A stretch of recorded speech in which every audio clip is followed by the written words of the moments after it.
ओम शांति। 17 सितंबर 2023 के ईश्वरीय महावाक्य। पहले एक नजर मुरली के मुख्य पॉइंट पर। बाबा ने कहा, सृष्टि के आदि में आप आत्माओं का ही पार्ट है, इसलिए बड़े ते बड़े हो, इस कारण सर्व आत्माओं के पूर्वज हो।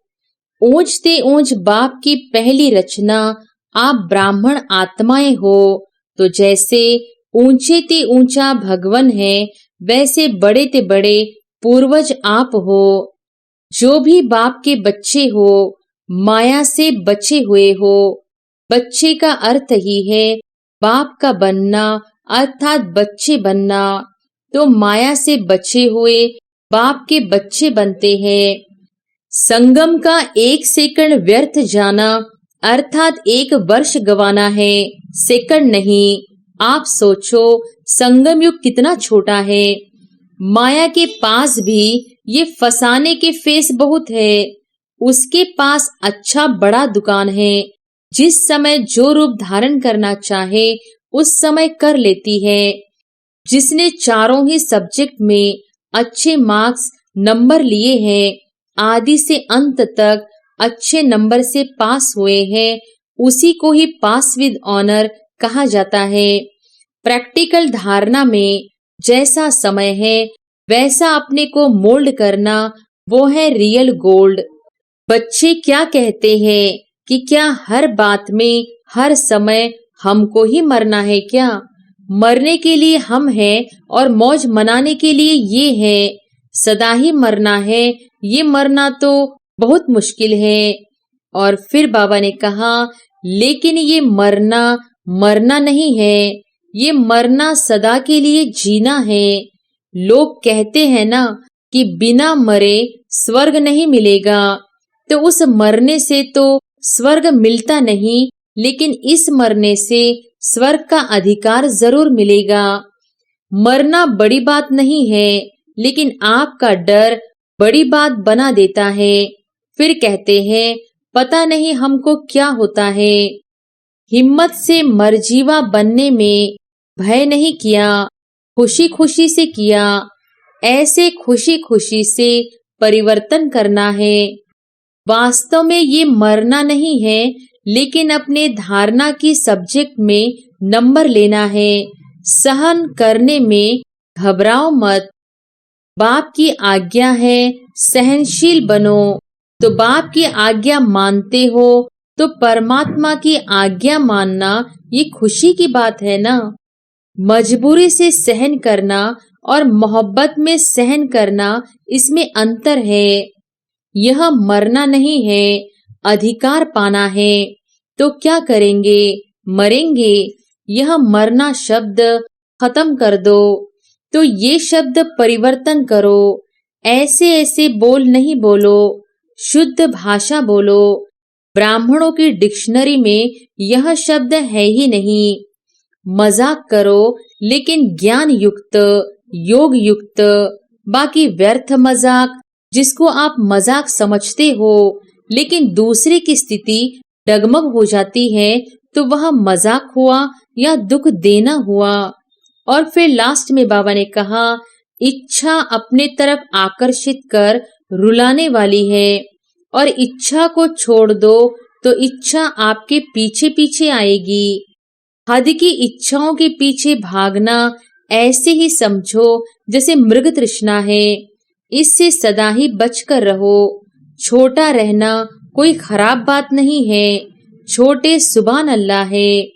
यह अपशब्द, व्यर्थ शब्द, जोर से बोलना, ये जोर से बोलना भी वास्तव में अनेकों को डिस्टर्ब करना है। ये नहीं बोलो मेरा तो आवाज ही बड़ा है। मायाजित बन सकते हो और आवाजित नहीं बन सकते। तो ऐसे किसी को भी डिस्टर्ब करने वाले बोल और व्यर्थ बोल नहीं बोलो। व्यर्थ बोल या किसी को भी डिस्टर्ब करने वाले बोल से अपने को मुक्त करो। व्यर्थ बोल मुक्त। फिर देखो, अव्यक्त फरिश्ता बनने में आपको बहुत मदद मिलेगी। आपकी बोल सदा सत वचन, अर्थात कोई ना कोई प्राप्ति कराने वाले वचन हो। और अब सुनते हैं महावाक्यों को विस्तार से। अव्यक्त बाप दादा के मधुर महावाक्य, मुरली का सार। व्यर्थ बोल, डिस्टर्ब करने वाले बोल से स्वयं को मुक्त कर बोल की इकोनॉमी करो। आज बाप दादा चारों ओर की आत्माओं को आप सभी के साथ देख रहे हैं। चारों ओर के बच्चे आकार रूप से बाप दादा के सामने हैं। डबल सभा, साकारी और आकारी दोनों कितनी बड़ी सभा है।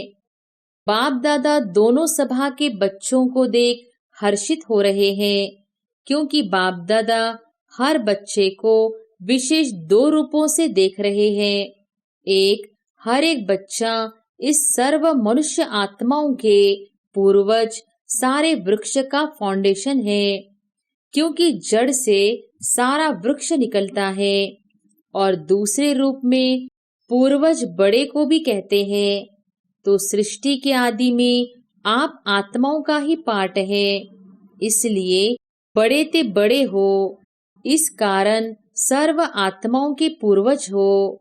साथ साथ ऊंचे ते ऊंचे बाप की पहली रचना आप ब्राह्मण आत्माएं हो।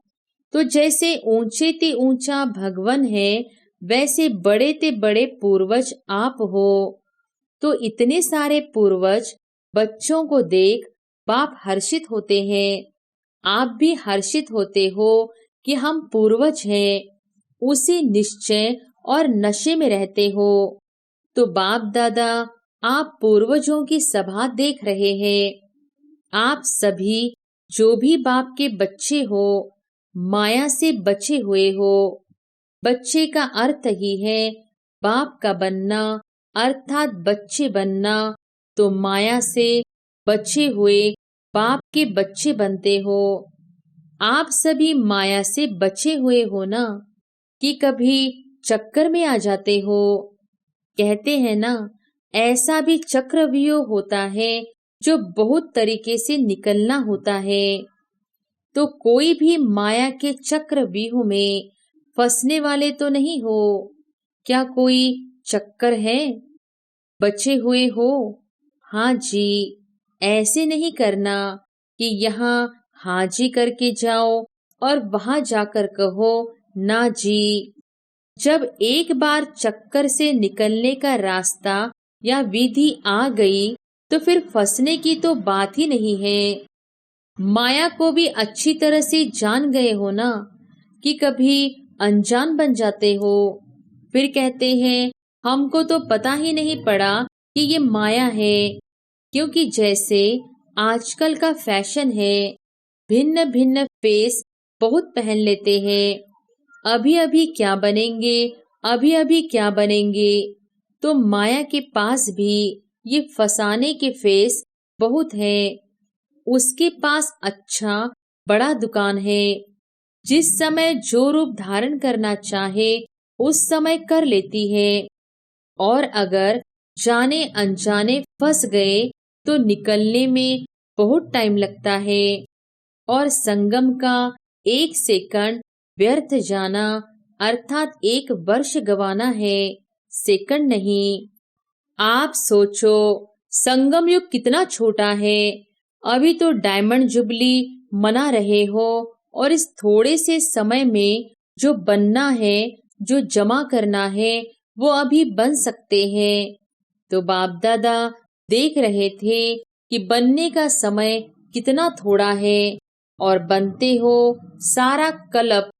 तो कहाँ 5000 और कहाँ अभी 60 वर्ष। चलो आगे कितना भी समय होगा, लेकिन हजारों की गिनती में तो नहीं होगा ना।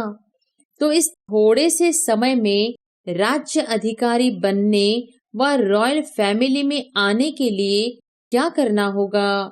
वैसे संख्या के हिसाब से सतयुग में विश्व का तख्त सभी को तो मिल भी नहीं सकता। मानो पहले लक्ष्मी नारायण तो तख्त पर बैठेंगे, लेकिन जो पहले लक्ष्मी नारायण की रॉयल फैमिली है, उन्हों को भी इतना ही सभी द्वारा स्नेह और सम्मान मिलता है। तो अगर पहली राजधानी के रॉयल फैमिली में भी आते हैं तो वो पहला नंबर है। चाहे बड़े तख्त पर नहीं बैठते, लेकिन प्रारब्ध नंबर 1 के हिसाब से ही है। नहीं तो आप सभी लोगों को त्रेता तक भी तख्त थोड़ी ही मिलेगा। लेकिन विश्व राज्य अधिकारी का लक्ष्य सभी का है ना, कि वहां भी एक स्टेट के राजा बन जाएंगे। तो पहले नंबर के रॉयल फैमिली में आना ये भी श्रेष्ठ पुरुषार्थ है। कोई को तख्त मिलता और किसको रॉयल फैमिली मिलती है, इसके भी गुह्य रहस्य है। जो सदा संगम पर बाप के दिल तख्त नशीन स्वतः और सदा रहता है, कभी कभी नहीं, जो सदा आदि से अंत तक स्वप्न मात्र भी, संकल्प मात्र भी पवित्रता के व्रत में सदा रहा है, स्वप्न तक भी अपवित्रता को टच नहीं किया है, ऐसी श्रेष्ठ आत्माएं तख्त नशीन हो सकती है। जिसने चारों ही सब्जेक्ट में अच्छे मार्क्स नंबर लिए हैं, आदि से अंत तक अच्छे नंबर से पास हुए हैं, उसी को ही पास विद ऑनर कहा जाता है। बीच बीच में मार्क्स कम हुई है, फिर मेकअप किया है, मेकअप वाला नहीं, लेकिन आदि से चारों ही सब्जेक्ट में बाप के दिल पसंद है, वो तख्त ले सकता है। साथ साथ जो ब्राह्मण संसार में सर्व के प्यारे, सर्व के सहयोगी रहे हैं, ब्राह्मण परिवार हर एक दिल से सम्मान करता है, ऐसा सम्मानधारी तख्त नशीन बन सकता है। अगर इन बातों में किसी न किसी में कमी है तो वो नंबरवार रॉयल फैमिली में आ सकता है। चाहे पहली में आवे, चाहे 8वीं में आए, चाहे त्रेता में आए, तो अगर तख्त नशीन बनना है तो इन सभी बातों को चेक करो। अगर सेवा में 100 मार्क्स जमा है और धारणा में 25%, तो क्या होगा? वो अधिकारी बनेगा। कई बच्चे और सब्जेक्ट में आगे चले जाते हैं, लेकिन प्रैक्टिकल धारणा में जैसा समय है वैसा अपने को मोल्ड करना, वो है रियल गोल्ड। कहाँ कहाँ माया बच्चों से भी होशियार हो जाती है। वो फट से समय प्रमाण स्वरूप धारण कर लेती है। और बच्चे क्या कहते हैं? बाप के पास तो सबकी बातें आती है ना। मानो एक रॉन्ग है और दूसरा राइट है। ऐसे भी होता है कि दोनों तरफ की कोई ना कोई कमी होती है, लेकिन मानो आप बिल्कुल ही अपने को राइट समझते हो और दूसरा बिल्कुल ही रॉन्ग है, तो आप राइट हो और वो रॉन्ग है। फिर भी जैसा समय, जैसा वायुमंडल देखा जाता है, वैसे अपने को ही चाहे समाना पड़ता है, चाहे मिटाना पड़ता है, चाहे किनारा करना पड़ता है। लेकिन बच्चे क्या कहते हैं कि क्या हर बात में, हर समय हमको ही मरना है क्या? मरने के लिए हम हैं और मौज मनाने के लिए ये है। सदा ही मरना है, ये मरना तो बहुत मुश्किल है। मरजीवा तो बन गए, वो तो सहज है। ब्रह्मा कुमार ब्रह्मा कुमारी बन गए, ये भी तो मरजीवा बने ना। ये मरना तो बहुत सहज हो गया, मर गए, ब्रह्मा कुमारी बन गए। लेकिन ये बार बार का मरना, ये बहुत मुश्किल है। मुश्किल है ना। छोटियां कहती है कि हमको ही ज्यादा मरना पड़ता है, और बड़े कहते हैं कि हमको ही ज्यादा सुनना पड़ता है। तो आपको सहन करना पड़ता, उन्हों को सुनना पड़ता, तो मरना किसको है? कौन मरे? एक मरे, दोनों मरे, दोनों ही मर गए तो बात खत्म, खेल खत्म। तो मरना आता है या थोड़ा मुश्किल लगता है? थोड़ा सांस हांफता है, मुश्किल सांस निकलता है, तकलीफ होती है। उस समय जब कहते हो ना कि क्या हमें ही मरना है, हमें ही बदलना है, क्या मेरी ही जिम्मेवारी है बदलने की? दूसरे की भी तो है। आधा आधा बांट लो, तुम इतना मरो, मैं इतना मरूं। बाप दादा को तो उस समय रहम भी बहुत आता है, लेकिन ये मरना मरना नहीं है, ये मरना सदा के लिए जीना है। लोग कहते हैं ना कि बिना मरे स्वर्ग नहीं मिलेगा, तो उस मरने से तो स्वर्ग मिलता नहीं, लेकिन इस मरने से स्वर्ग का अधिकार जरूर मिलेगा। इसलिए ये मरना अर्थात स्वर्ग का अधिकारी बनना। डर जाते हो ना, मरना पड़ेगा, मरना पड़ेगा, सहन करना पड़ेगा, तो छोटी बात बड़ी हो जाती है। आप सोचो, कोई भी डाकू या चोर है नहीं, लेकिन आपको डर बैठ गया कि डाकू है, चोर है, तो भय से क्या होता है? भय से या तो हार्ट नीचे ऊपर होगी या ब्लड प्रेशर नीचे ऊपर होगी। डर से होता है ना, तो डर जाते हो। मरना बड़ी बात नहीं है, लेकिन आपका डर बड़ी बात बना देता है। फिर कहते हैं पता नहीं हमको क्या होता है, पता नहीं। लेकिन जैसे हिम्मत से मरजीवा बनने में भय नहीं किया, खुशी खुशी से किया, ऐसे खुशी खुशी से परिवर्तन करना है। मरना शब्द नहीं है, लेकिन आपने मरना मरना शब्द कह दिया है, इसलिए डर जाते हैं। वास्तव में ये मरना नहीं है, लेकिन अपने धारणा की सब्जेक्ट में नंबर लेना है। सहन करने में घबराओ मत। क्यों घबराते हो? क्योंकि समझते हो कि झूठी बात में हम सहन क्यों करें। लेकिन सहन करने की आज्ञा किसने दी है? झूठ बोलने वाले ने दी है। कई बच्चे सहन करते भी हैं, लेकिन मजबूरी से सहन करना और मोहब्बत में सहन करना, इसमें अंतर है। बात के कारण सहन नहीं करते हो, लेकिन बाप की आज्ञा है सहनशील बनो। तो बाप की आज्ञा मानते हो, तो परमात्मा की आज्ञा मानना ये खुशी की बात है ना, कि मजबूरी है। तो कई बार सहन करते भी हो, लेकिन थोड़ा मिक्स होता है। मोहब्बत भी होती है, मजबूरी भी होती है। सहन कर ही रहे हो, तो क्यों नहीं खुशी से ही करो, मजबूरी से क्यों करो? वो व्यक्ति सामने आता है ना, तो मजबूरी लगती है, और बाप सामने आवे कि बाप की आज्ञा पालन कर रहे हैं, तो मोहब्बत लगेगी, मजबूरी नहीं। तो ये शब्द नहीं सोचो। आजकल ये थोड़ा कॉमन हो गया है। मरना पड़ेगा, मरना पड़ेगा। कब तक मरना पड़ेगा? अंत तक, या 2 साल, 1 साल, 6 मास, फिर तो अच्छा मर जाए। लेकिन कब तक मरना है? लेकिन यह मरना नहीं है, अधिकार पाना है। तो क्या करेंगे? मरेंगे। यह मरना शब्द खत्म कर दो। मरना सोचते हो ना, तो मरने से तो डर लगता है ना। देखो, अपना मृत्यु तो छोड़ो, कोई कोई तो दूसरे का मृत्यु देखकर भी डर जाते हैं। तो ये शब्द परिवर्तन करो। ऐसे ऐसे बोल नहीं बोलो, शुद्ध भाषा बोलो। ब्राह्मणों की डिक्शनरी में यह शब्द है ही नहीं। पता नहीं किसने शुरू किया है। किया तो आप लोगों में से ही है ना।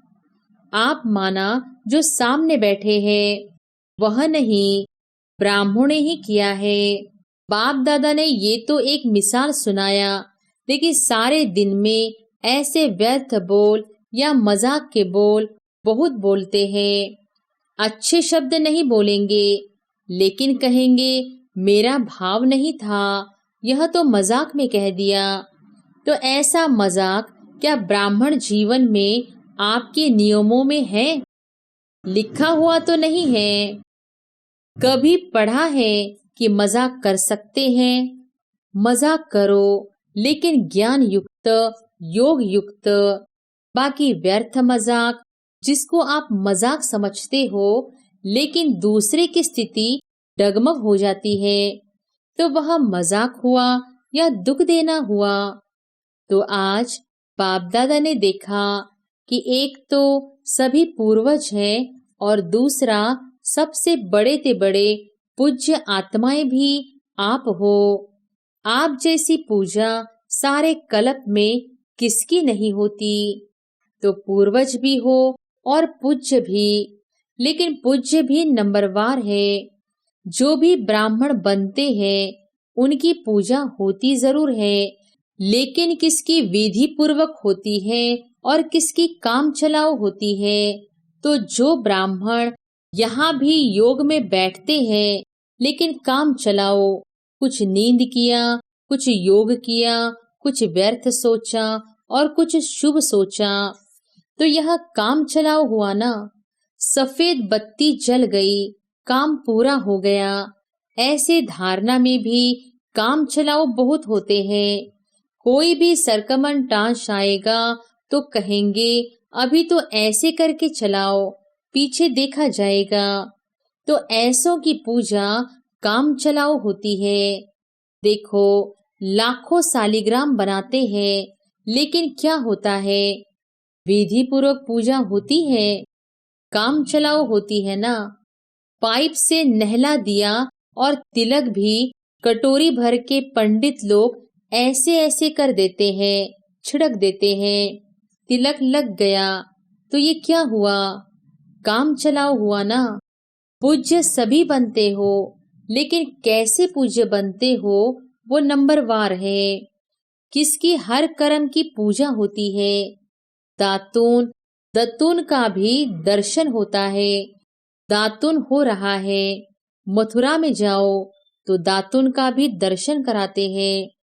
इस समय दातून का समय है, तो काम चलाओ नहीं बनना, नहीं तो पूजा भी ऐसे होगी। अच्छा, सभी टीचर्स खुश हो या कोई कोई इच्छा अभी भी मन में है? कोई भी इच्छा होगी तो अच्छा बनने नहीं देगी। या इच्छा पूर्ण करो या अच्छा बनो, आपके हाथ में है। और देखा जाता है कि ये इच्छा ऐसी चीज है, जैसे धूप में आप चलते हो तो आपकी परछाई आगे जाती है और आप उसको पकड़ने की कोशिश करो तो पकड़ी जाएगी। और आप पीठ करके आ जाओ तो वो परछाई कहाँ जाएगी? आपके पीछे पीछे आएगी। तो इच्छा अपनी तरफ आकर्षित कर रुलाने वाली है, और इच्छा को छोड़ दो तो इच्छा आपके पीछे पीछे आएगी। मांगने वाला कभी भी संपन्न नहीं बन सकता। और कुछ नहीं मांगते हो, लेकिन रॉयल मांग तो बहुत है। जानते हो ना रॉयल मांग क्या है?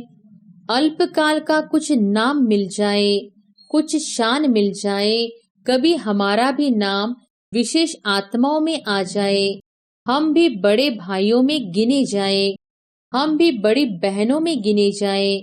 आखिर हमको भी तो चांस मिलना चाहिए। लेकिन जब तक मांगता हो तब तक कभी खुशी के खजाने से संपन्न नहीं हो सकते। ये मांग के पीछे या कोई भी हद की इच्छाओं के पीछे भागना ऐसे ही समझो जैसे मृग तृष्णा है। इससे सदा ही बचकर रहो। छोटा रहना कोई खराब बात नहीं है। छोटे सुभान अल्लाह है, क्योंकि बाप दादा के दिल पर नंबर आगे है। अल्पकाल की इच्छा का अनुभव करके देखा होगा तो रुलाती है या हंसाती है? रुलाती है ना। तो रावण की आज्ञा है रुलाओ। आप तो बाप के हो ना, तो बाप हंसाने वाला है या रुलाने वाला? आज बाप दादा विशेष इस पर अटेंशन दिला रहे हैं कि व्यर्थ बोल जो किसको भी अच्छे नहीं लगते। आपको अच्छा लगता है लेकिन दूसरे को अच्छा नहीं लगता, तो सदा के लिए उस शब्द को समाप्त कर दो। ऐसे सारे दिन में अगर बाप दादा अपने पास बच्चों के शब्द नोट करे तो काफी फाइल बन सकती है। यह अपशब्द, व्यर्थ शब्द, जोर से बोलना, ये जोर से बोलना भी वास्तव में अनेकों को डिस्टर्ब करना है। ये नहीं बोलो मेरा तो आवाज ही बड़ा है। मायाजित बन सकते हो और आवाजित नहीं बन सकते। तो ऐसे किसी को भी डिस्टर्ब करने वाले बोल और व्यर्थ बोल नहीं बोलो। बात होती है दो शब्दों की, लेकिन आधा घंटा उस बात को बोलते रहेंगे। तो ये जो लंबा बोल बोलते हो, जो 4 शब्दों का काम हो सकता है, वो 12-15 शब्द में नहीं बोलो। आप लोगों का स्लोगन है कम बोलो, धीरे बोलो। तो जो कहते हैं ना, हमारा आवाज बहुत बड़ा है, हम चाहते नहीं हैं लेकिन आवाज ही बड़ा है, तो वो गले में एक स्लोगन लगाकर डाल लेवे। होता क्या है, आप लोग तो अपनी धुन में जोर से बोल रहे हो, लेकिन आने जाने वाले सुन करके ये नहीं समझते हैं कि इसका आवाज बड़ा है। वो समझते हैं पता नहीं झगड़ा हो रहा है। तो ये भी डिससर्विस हुई। इसलिए आज का पाठ दे रहे हैं, व्यर्थ बोल या किसी को भी डिस्टर्ब करने वाले बोल से अपने को मुक्त करो। व्यर्थ बोल मुक्त। फिर देखो, अव्यक्त फरिश्ता बनने में आपको बहुत मदद मिलेगी। बोल बोल बोल बोलते ही रहते हो। अगर बाप दादा टेप भरकर आपको सुनाए ना, तो आपको भी हंसी आएगी। तो क्या पाठ पक्का किया है? बोल की इकोनॉमी करो, अपने बोल की वैल्यू रखो। जैसे महात्माओं को कहते हैं ना कि सत्य वचन महाराज, तो आपके बोल सदा सत वचन अर्थात कोई न कोई प्राप्ति कराने वाले वचन हो।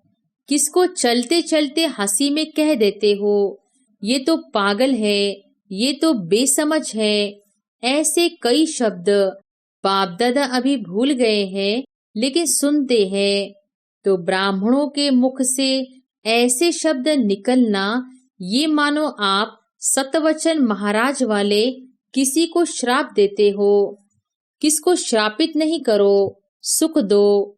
युक्ति युक्त बोल बोलो और काम का बोलो, व्यर्थ नहीं बोलो। तो जब बोलना शुरू करते हो तो 1 घंटे में चेक करो कि कितने बोल व्यर्थ हुए और कितने सतवचन हुए। आपको अपने बोल की वैल्यू का पता नहीं, तो बोल की वैल्यू समझो। अपशब्द नहीं बोलो, शुभ शब्द बोलो, क्योंकि अभी लास्ट मास है और आदि का मास डायमंड जुबली है। तो सारा साल डायमंड बनेंगे या 6 मास बनेंगे? सारा साल बनेंगे ना। इसलिए बाप दादा डायमंड जुबली के पहले बच्चों को विशेष अटेंशन दिला रहे हैं। बाप दादा चारों ओर के दृश्य तो देखते ही रहते हैं, सारा दिन नहीं देखते रहते हैं, सेकंड में सब देख सकते हैं। तो पाठ पक्का किया, मुक्त बनना है, या थोड़ा थोड़ा युक्त और थोड़ा थोड़ा मुक्त। हर एक अपने को देखो। ये नहीं शुरू करना कि बाबा ने वाणी चलाई फिर भी बोल रहा है। दूसरे को नहीं देखना, अपने को देखो। मैंने बाप की श्रीमत को कितना अपनाया है। अभी तो 1-2 को देखते हैं, ये कर रहा है, लेकिन जब अधिकार मिलने में वो नीचे पद में जाएगा तो उस समय आप साथ देंगे? उस समय देखेंगे? उस समय नहीं देखेंगे। फिर अभी क्यों देखते हो? अच्छा, सभी मुक्त बनेंगे ना। सभी को पाठ याद है? कौन सा पाठ? व्यर्थ बोल मुक्त याद है? भूल तो नहीं गया? अच्छा, चारों ओर के पूर्वज आत्माओं को सदा इस निश्चय और नशे में रहने वाली श्रेष्ठ आत्माओं को सदा बाप के श्रीमत प्रमाण हर कर्म करने वाले कर्मयोगी आत्माओं को सदा दृढ़ संकल्प से बाप के हर कदम पर कदम रखने वाले फॉलो फादर बच्चों को बहुत बहुत याद प्यार और नमस्ते। डबल विदेशियों को डबल नमस्ते। वरदान है, लौकिक को अलौकिक में परिवर्तन कर घर को मंदिर बनाने वाले आकर्षण मूर्त भव।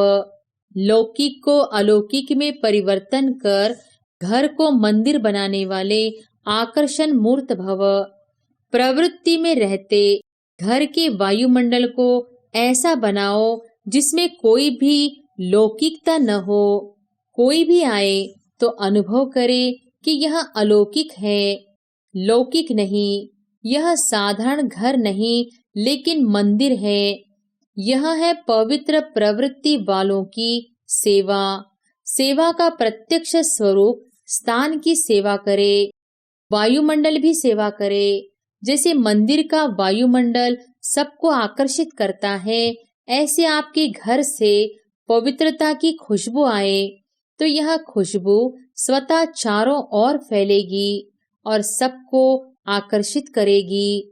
स्लोगन है, मन बुद्धि को दृढ़ता से एकाग्र कर कमजोरियों को भस्म कर दो, तब कहेंगे सच्चे योगी। मन बुद्धि को दृढ़ता से एकाग्र कर कमजोरियों को भस्म कर दो, तब कहेंगे सच्चे योगी। सूचना है, आज अंतर्राष्ट्रीय योग दिवस तीसरा रविवार है। सायंकाल 6:30 से 7:30 बजे तक सभी भाई बहनें योग अभ्यास में अनुभव करें कि मुझ आत्मा द्वारा पवित्रता की किरणें निकलकर सारे विश्व को पावन बना रही है। मैं मास्टर पतित पावनी आत्मा हूँ। अच्छा, ओम शांति।